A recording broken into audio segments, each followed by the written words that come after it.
तो नाजरीन, आपको मैं बताता चलूँ, देसा वैली की बात अगर की जाए तो मेरे साथ इस वक्त अंग्रेज सिंह जी हैं, देसा वैली में ही रहते हैं।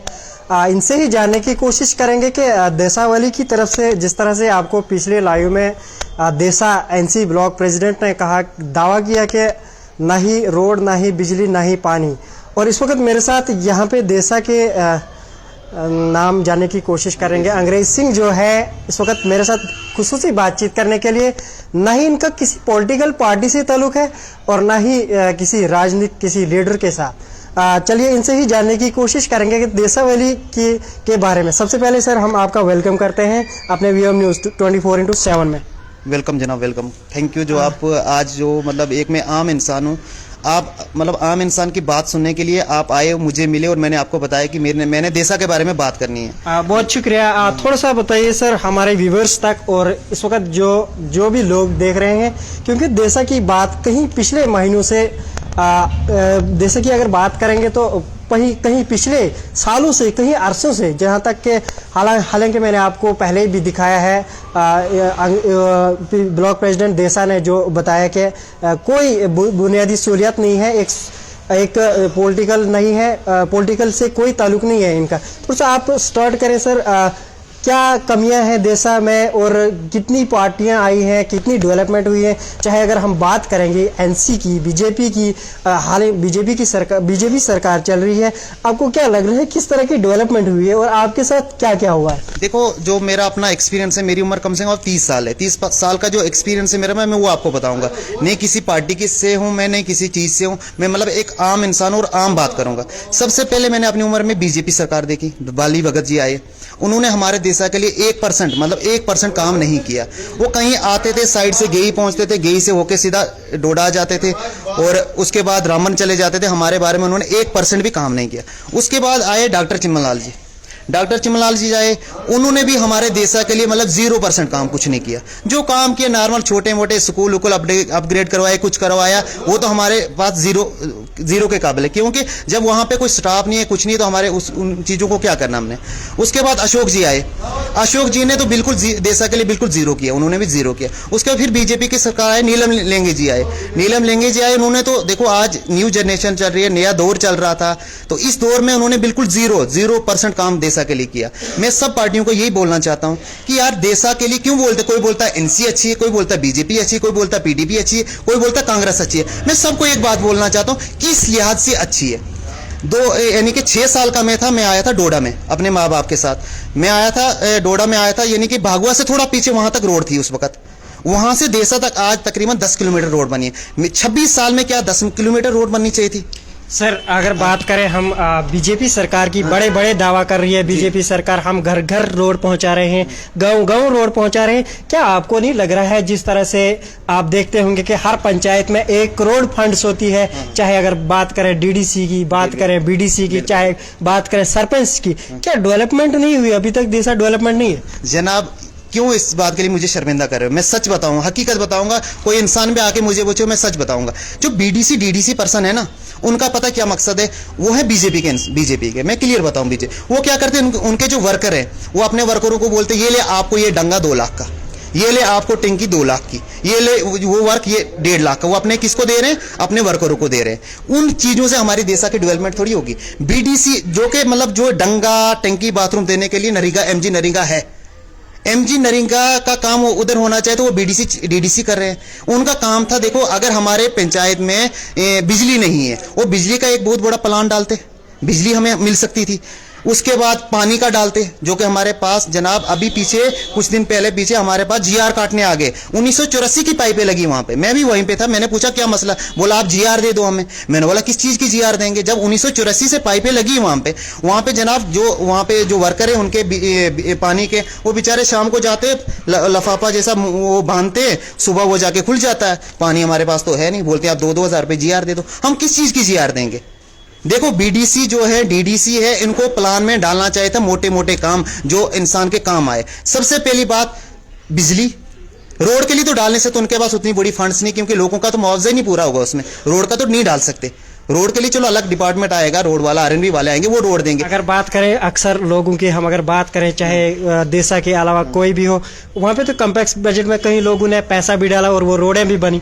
जनाब वो रोडें बनी, लेकिन वो क्या फायदा उस रोड का जब वो काम, देखो कितना इनके पास पैसा रोड के लिए, उतना तो है नहीं उनके पास रोड के लिए, खामोखा डालते हैं और काम नहीं होता, बस यही है। उसके बाद ये जो सरपंच है हमारे सरपंच, अभी पीछे हमारे कल मीटिंग हुई वहां पे, मैंने सुना मीटिंग में क्या हुआ, इन्होंने मिशन यूथ को बुलाना था।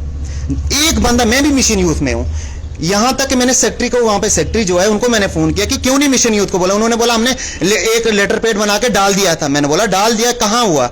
नायब सरपंच साहब से हमने पूछा कहां, वो बोल रहे हैं कि मैं इस मीटिंग में नहीं हूं। सरपंच साहब को फोन किया, वो तो फोन उठाने को राजी नहीं है, क्योंकि यहां पे हो रही है राजनीति टाइप के कुछ। हमारे देखो सबसे मेन मकसद हमारा है, हमारे पास पानी नहीं है, बिजली नहीं है, रोड नहीं है, हेल्थ जहाँ के डॉक्टर बैठने से वहां हमारे पास डॉक्टर नहीं है, स्कूल हाई सेकेंडरी स्कूल वहां पे हो गया जनाब 3 टीचर है।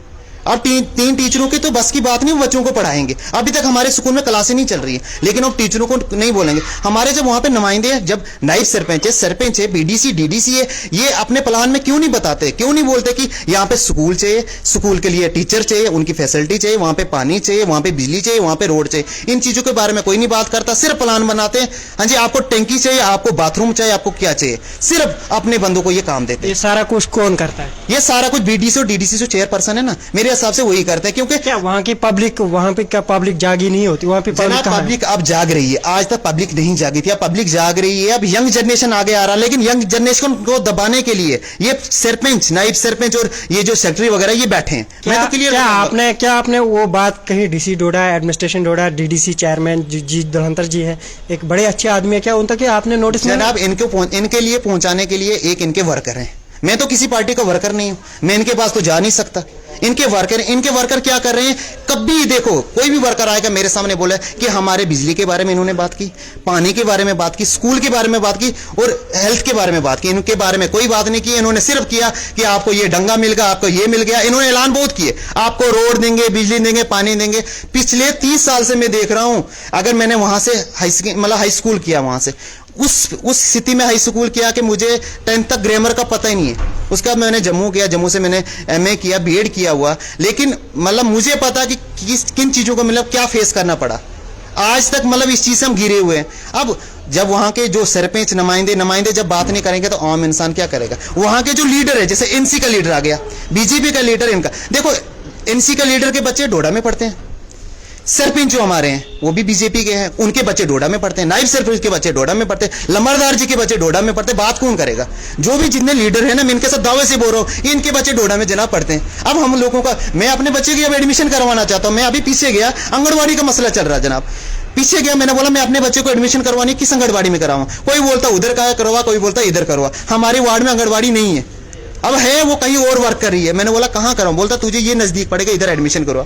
अब मैं बताओ, मैं देखो इंसानों को इन्होंने मजबूर कर दिया, बच्चे पढ़ाए कहाँ? मैंने खुद पढ़ा और मैं कहां जाके ठोकरे खा रहा हूं, मुझे वो पता है। मतलब ये मैं चाहता हूं कि ये ठोकरे मेरे बच्चे नहीं खाएं, लेकिन ये किस वजह से खा रहे हैं? ये जनाब जो हमारे सरपंच साहब है, नायब सरपंच साहब है, जो यहाँ के बीडीसी डीडीसी ये जो नुमाइंदे जाते हैं, इनका एक ही मकसद है, इनका मकसद है किसी को टंकी बाथरूम डंगा वगैरह दे दो, बाकी स्कूल जाए बाढ़ में, क्योंकि इनके बच्चे वहां तो पढ़ते नहीं है। अब हो तो वो कैसे तरक्की हो? डिजिटल भारत बना रहे हैं, लेकिन डिजिटल भारत नहीं बनेगा। तीसरी बात मैं बोल अभी पीछे हमारे पास आए जनाब जल शक्ति के बंदे आए, वो बोलेंगे आप GR कटवा दो। मैंने बोला ठीक है, हम GR कटवा देंगे, हम तैयार है, GR कटवा, हमारा हक है GR कटवा। लेकिन GR किस चीज पे कटवाए? जब जहां से जनाब हमारे पास पानी आ रहा ना, वहां पे एक नाले से पानी आ रहा, वहां पे इतनी बदबू, इतना बुरा हाल है, क्या बताऊं। 6 महीने हम डिस्कनेक्ट रहते हैं। अभी तक, अभी पीछे हमारी होली थी, होली के लिए तो पानी चाहिए था। गांव वाले गए, उन्होंने कुछ जोड़ बंदी की और पानी लाया, कोई पानी नहीं, कोई कुछ नहीं। मैं खुद यहाँ पे वहां पे मौजूद था, लेकिन क्या किसको क्या बोले? जिसको बोले वो अपनी चला रहा है, यानी कि इनकी मनमानी। ये तो सर अगर बात करें तो सरकार कह रही है कि हमने करप्शन देखा है, करप्शन का एक और मामला यहाँ पे सामने आया है। हाँ, ये देख सकते हैं कि सर करप्शन ग्राउंड पे देसा वैली में है, ये देख सकते हैं। आप बताइए सर। देखिए, सबसे पहले मैं एक बात बोलूंगा, फर्स्ट टाइम में मतलब पहले मैं गांव में रहा हूं, सब कुछ रहा हूं, लेकिन कुछ टाइम से 2-4 साल से देखो मैं गांव में जाता रहा, फैसिलिटी देखी कुछ नहीं। फिर मैंने सोचा कि चलो कुछ ना कुछ इन बांधों के ऊपर एक्शन किया जाए। सबसे पहले मैं बताऊंगा फूड का एक्शन, जो हमारे फूड सप्लाई के जो हैं ये घोटाला कर रहे हैं, डीलर लोग कर रहे हैं, या TSO साहब कर रही है, AD साहब कर रहे हैं, इसका मुझे अभी कोई जानकारी नहीं है। इसमें क्या हुआ कि अभी पीछे कुछ दिन पहले हमारे कुछ लोग गए डीलर के पास राशन लेने, ठीक है, राशन लेने गए, उन्होंने बोला कि कुछ बंदे आधार कार्ड सी नहीं, वो कट गए, मानते ही वो कट गए। इन्होंने इसमें एक और बात कर दी गलत, बंदे कट गए, इन्होंने हमारा राशन निकाल दिया दिसंबर टू मार्च, 4 महीने का हमारा राशन निकाल दिया। ठीक है, निकाल दिया, उसमें बंदे के कट, लेकिन राशन हमें 1 अप्रैल को वहां पे मिल रहा है, यानी कि होली के लिए भी, शिवरात्रि के लिए कोई राशन नहीं मिला। जाके रास्ता साफ था, कोई बर्फ नहीं, कोई कुछ नहीं था। अब 1 अप्रैल को राशन दे रहे हैं, किसका लॉस हुआ? हमारा लॉस हुआ, क्योंकि हमारे बच्चे सीड नहीं हुए। अगर 4 महीने का एडवांस राशन निकल गया, हमें राशन कहां से मिल रहा है? जब उनसे, अच्छा उसमें एक बात हो रही, इन्होंने क्या किया कि कुछ बंदे, जैसे 5 बंदे, 3 कट गए, 2 बचते हैं, 2 का भी राशन नहीं दिया। ये बताने लगे मैं एडवांस आपको दे दिया था। कब दिया एडवांस, क्यों दिया, हमें कोई पता नहीं। इस चीज की जानकारी लेने हमारे वहां उधर लोग गए, डीलर के जो आगे जो है डंडी मास्टर, वो कुछ उल्टा सीधा उन्होंने बोल दिया। उसके बाद हमने सोचा कि अगर ये इतना गलत कर रहे हैं, इसके ऊपर हम एक्शन क्यों नहीं उठाए। मैं यहां से चला गया टीएसओ साहब के पास, वहां पे गया, वहां पे मैंने लिस्ट मांगी, डीएसओ साहब से लिस्ट निकाली कंप्यूटराइज। जब लिस्ट निकाली, हमारे शेर सिंह बंदराल जी, मेरे कजन ब्रदर हैं, उनकी वाइफ शेर सिंह बंदराल जी को 2017 में डेथ हुई है। आज तक वो सीड चल रहे हैं। मैं टीएसओ साहब और जो वहां के डीलर, उनसे ये पूछना चाहता हूं, अगर ये सीड चल रहे हैं, अगर जब बंदा कटता है इनको पता चल जाता है, जब बंदा चढ़ा हुआ राशन उनका आ रहा है, उनका क्यों नहीं पता चल रहा है? शेर सिंह बंदराल एक बंदा, जो मैंने एविडेंस विद प्रूफ निकाला, शेर सिंह बंदराल, सूरज सिंह जी 2, उसके बाद लालू राम, इनकी परसों वो 4 साल बनाते वो था, उधर में गया, उसके बाद मैंने देखा वो तो अभी राशन कार्ड पे चल रहा है, वो क्यों चल रहा है? 3, उसके बाद बासदेव जी 4, एक है मंगतराम जी, उनकी वाइफ है 5, एक है ललूर का है, ओम प्रकाश उनकी मदर है 6, और ये 6 मेरे पास एविडेंस विद प्रूफ है। ये मेरे पास, ये देखो आप देख सकते हैं, प्रूफ है। टीएसओ साहब ने यहाँ पे साइन किए, ये हम आपको दिखाने की कोशिश कर रहे हैं। टीएसओ साहब ने साइन किए। ये जो राशन डीलर वहाँ पे देसा में है, मरे हुए जो मरे हुए हैं उनका भी ये राशन दे रहे हैं। ये टीएसओ साहब की सिग्नेचर है। अच्छा, मैं टीएसओ साहब के पास गया, देखो मैं टीएसओ साहब के पास गया, उनको मैंने बताया सर ये चल रहा है। उन्होंने बोला आप डीलर से बात कराओ। मैं डीलर से बात करके मैंने क्या किया, मैंने सर मुझे इनकी स्टैंप चाहिए। बोला क्यों? मैंने बोला हमने सीड करवाई है। देखो ये तो डायरेक्टली दे नहीं सकते थे। मैंने बोला इन बंदों को हमने सीड करवाया, हमें स्टैंप दे दो, हम जाके उधर जाके डीलर को दे देंगे। उन्होंने बोला ठीक है। जब मैं गया वहां पे स्टैम्प, उन्होंने बोला डीलर से बात कराऊं, क्योंकि इनका मसला पहले एक चल रहा था, वो मसला भी ठंडा हुआ। 2018 से एक बंदे का बीपीएल चल रहा था।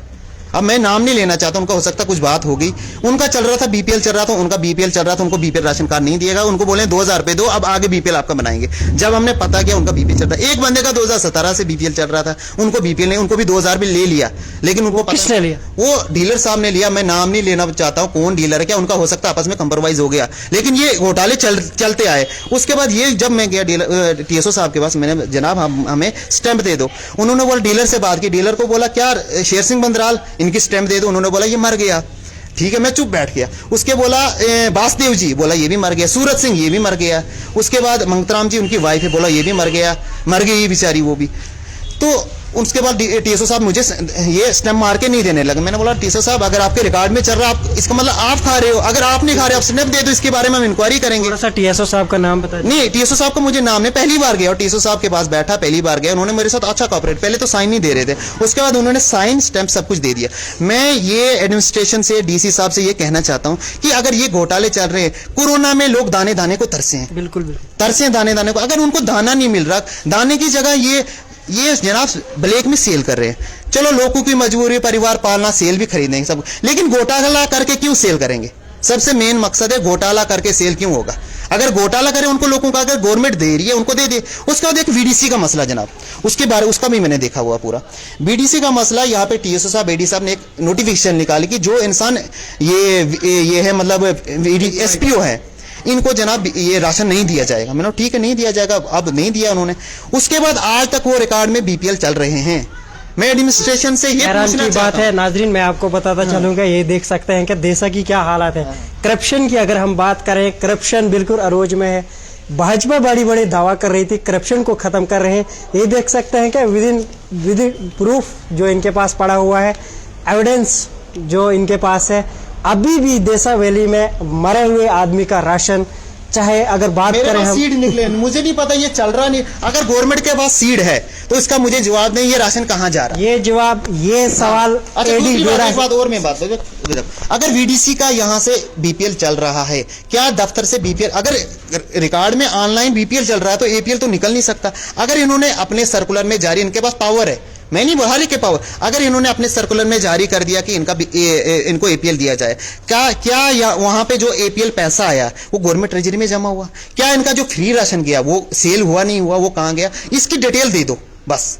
अभी क्या डिमांड करना चाहेंगे आप डिस्ट्रिक्ट एडमिनिस्ट्रेशन डोडा और एडी फूड से भी हम इंशाल्लाह बात करने की कोशिश करेंगे, क्या डिमांड रहेगी? मैं ये डिमांड करना चाहता हूं इन सबसे कि जनाब ये जो घोटाले चले, लोग दाने दाने को तरस रहे हैं, कम से कम फूड घोटाले को बंद करो, क्योंकि यहाँ पे आम गरीब लोग हैं।